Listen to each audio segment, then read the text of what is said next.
María José García Vizcaíno es doctora en Filología Inglesa y licenciada en Traducción e Interpretación por la Universidad de Granada. En este momento su principal línea de investigación gira en torno al tacto, el arte y la ceguera. En concreto, ahora se encuentra realizando un proyecto con museos táctiles de arte en Europa, el Museo Tiflológico de Madrid, el Museo Táctil de Atenas y varias instituciones de arte en Italia, entre ellas el Museo Homero de Ancona, para conocer más a fondo cómo se utiliza el tacto en escultura y su posible verbalización como recurso accesible. Buenos días, María José. Hola, Bernabé, ¿qué tal? Bienvenida al Retiro. Y ya no te digo bienvenida a España porque llevas aquí varios meses en un proyecto que nos vas a explicar tú con detalle. La presentación, bueno, pues es una española, granaína creo, ¿no? No, almeriense, ¿No? Almeriense. no te equivoques, pero bueno. Pues, joder, sí, es verdad, una almeriense, pero que lleva ya muchos años en Estados Unidos. Sí. Y ahora nos vas a explicar un poco qué estás haciendo estos meses, ya casi un año, ¿no? Sí. En España y con muy buena relación pues, con gente de la ONCE y que ya hemos colaborado algunos en proyectos que te llevas para Estados Unidos. Exactamente, estás teniendo un año sabático, ¿no? En España, sí. Y de trabajo aquí Exacto. de todo tipo, ¿no? Bueno, primero vamos a aclarar lo que se entiende por sabático. Sí. Bueno, no porque es que, sabático en el mundo corporativo, en el mundo empresarial es pues, un año que te tomas como un paréntesis y te vas a una isla a pensar o a meditar sobre tu futuro y a descansar, ¿no? Pero en el mundo académico... A descansar nada. Nada. El año sabático es un año sabático, digamos, que te dan un paréntesis de docencia y de temas administrativos, pero tienes que hacer un proyecto de investigación. Entonces un año que te dedicas pues a leer, a pensar, a escribir, ¿vale? Entonces en ese aspecto es sabático. Lo aclaro porque cuando yo digo a la gente estoy de sabático, ¡qué suerte! Sí. No. Siempre que estoy en la playa tumbada al sol, ¿no? Entonces, bueno, me dieron el sabático para hacer un proyecto sobre arte, tacto y ceguera. ¿Te explico el proyecto? Sí, claro. Entonces, yo hablé con el Museo Tiflológico, porque el Museo Tiflológico de la ONCE es uno de los pocos del mundo, si no yo creo que el único, donde no solamente tiene una combinación de material tiflológico y de maquetas de monumentos del mundo, que eso lo comparten algunos museos más en el mundo, sino que tiene una exposición de escultura contemporánea hecha por escultores videntes e invidentes que se pueden tocar libremente, ¿no? Entonces era justo el entorno que yo necesitaba para lo que yo quería hacer. Lo que yo quería hacer era sacar una especie de taxonomía o de clasificación de estrategias táctiles para cuando a las personas nos dejen tocar, ya sea ciego o no, sepamos cómo tocar. Y para eso qué mejor estudio que observar cómo las personas ciegas tocan, por qué tocan de cierta manera y qué es lo que sienten al tocar de cierta manera, ¿no? Entonces, pues hice un estudio en que tú participaste, Bernabé. Tuve a 18 personas ciegas totales, donde lo exponíamos a 4 esculturas de distintos materiales, bronce, madera y mármol. Entonces yo les grababa y tenían que estar verbalizando esa experiencia táctil, es decir, pues toco con la cara interna de la muñeca porque en esta parte de la escultura la temperatura se va a sentir mejor con la cara interna versus la yema de los dedos, por ejemplo, ¿no?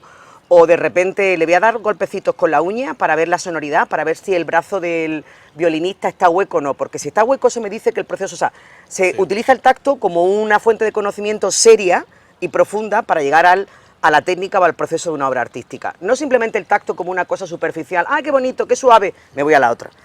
Sino que estamos acostumbrados a la primacía de la cultura visual y cuando tenemos que utilizar el tacto en realidad no sabemos cómo utilizarlo, más allá de acariciar, ¿no? Y más allá de un par de minutos acariciando la obra. Entonces, uno de los resultados de este estudio es que el factor tiempo fue fundamental. Y el feedback de los participantes, casi todos los que me dijeron es, jamás había tenido una experiencia así. ¿Por qué? Porque cuando te dejan tocar en un museo, pues estás tocando un par de minutos como mucho, o 5 o 10, pero no 1 hora y media con 4 esculturas. Y de repente la veo por aquí y me posiciono a Sao y María José, entonces, ¿puedo tocar por debajo? ¿Puedo tocar por arriba? Ah, vale, entonces, o sea, una conversación, ¿no? Y entonces pues fue un encuentro bastante satisfactorio desde el punto de vista de la persona que proporciona la accesibilidad, en este caso yo, y también desde el punto de vista de la persona ciega. Probaste, o eso va a ser para otro tema, el tema de que esto mismo, pero con personal vidente.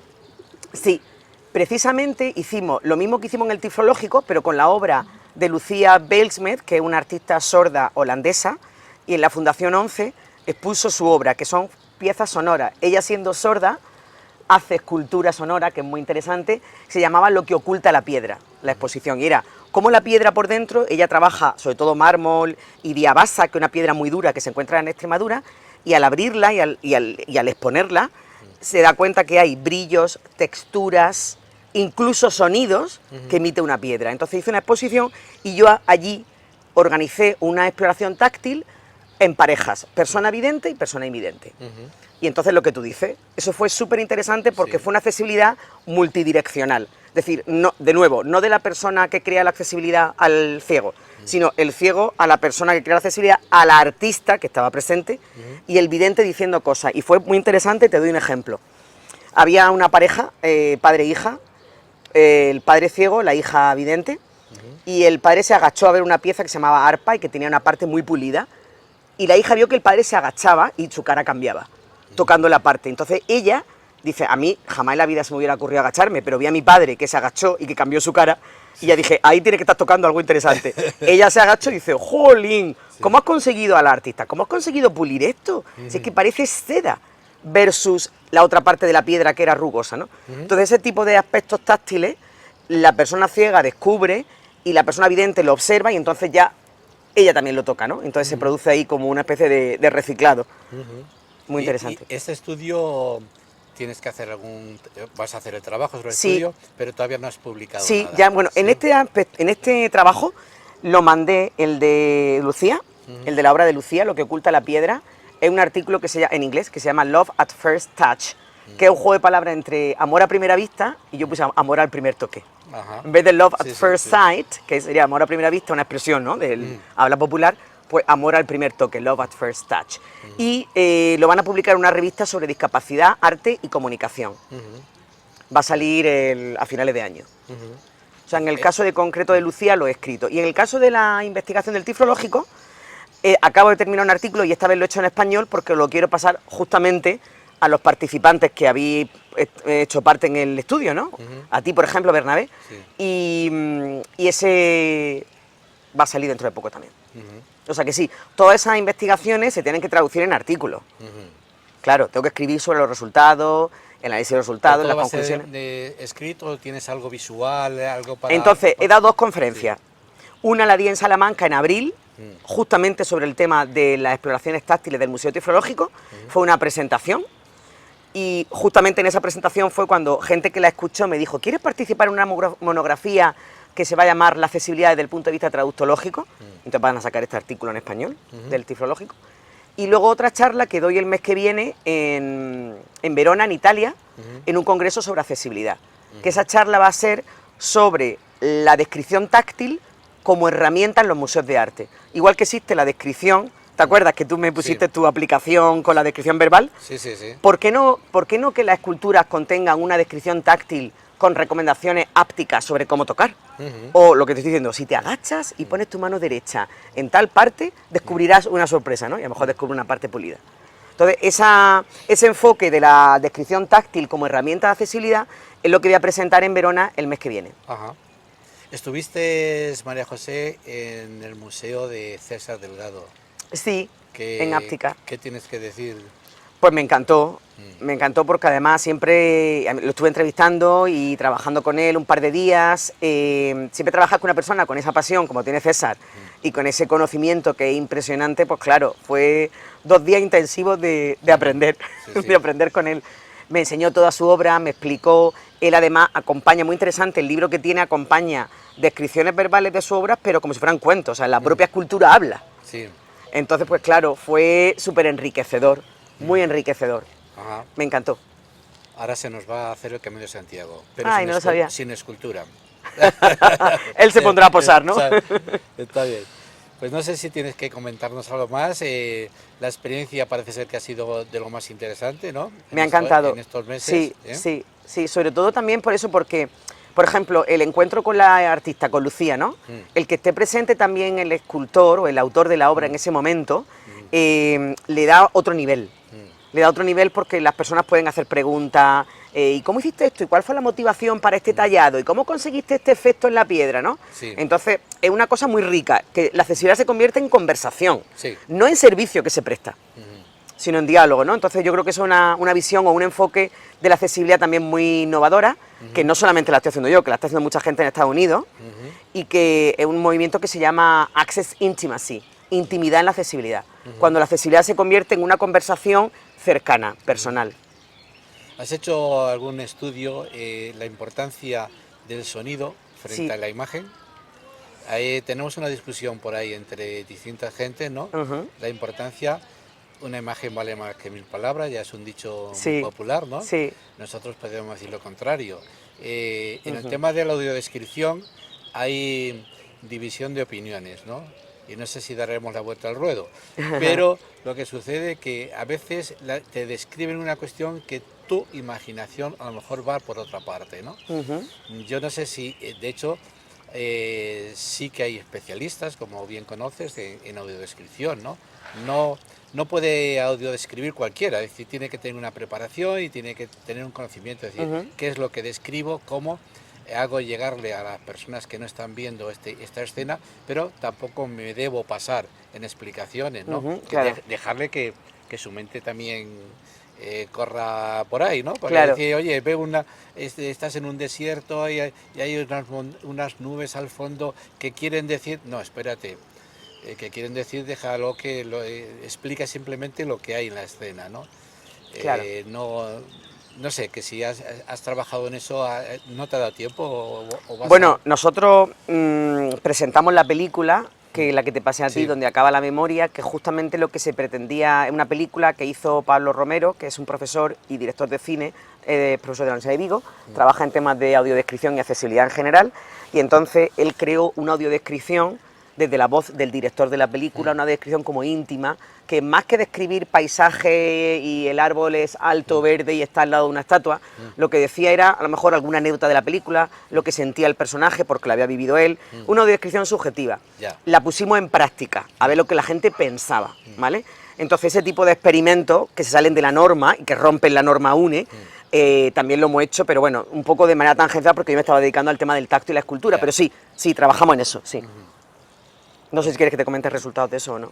Sí, pues sería interesante saber un poco porque yo tengo que terminar de ver la película. Sí. Lo tengo ahí, supongo que no te corre mucha prisa. No, Vale. cuando tú Y la puedas. voy a ver y ya te haremos el comentario correspondiente porque, como te decía, sí que hay distintas opiniones sobre... Sí, hay distintas sobre eso. opiniones, pero así como las pinceladas más interesantes, no te voy a decir todos los resultados, pero bueno, vinieron 108 personas. Creo que la proporción era unas 30, 35 personas ciegas totales, como 20, 15 o 20 con algún tipo de discapacidad visual y el resto personas videntes. ¿Y sabes los resultados? Sí, Sí. entonces, los resultados, a ver, hasta el día de hoy, porque el cuestionario sigue abierto, tenemos 73 respuestas, 73 personas que han respondido, ¿no? Entonces, 80% de las personas les gustó la audiodescripción.